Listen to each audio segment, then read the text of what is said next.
ပြုံးတရားများနဲ့နှလုံးသားအလားတွေအကျဉ်းသာစေတနာလေးတွေမေတ္တာပွားပွားစို့လေ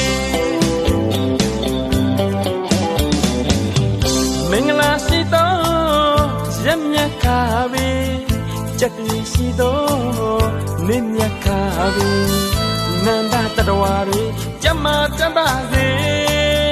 ခုနှစ်ရက်သားသမီးများတွေဘေးရန်ခပ်သိမ်းတင်းငြိမ်ကြပါစေစိတ်ပဝင်နှလုံးရှင်ပြုံးအေးချမ်းကြပါစေ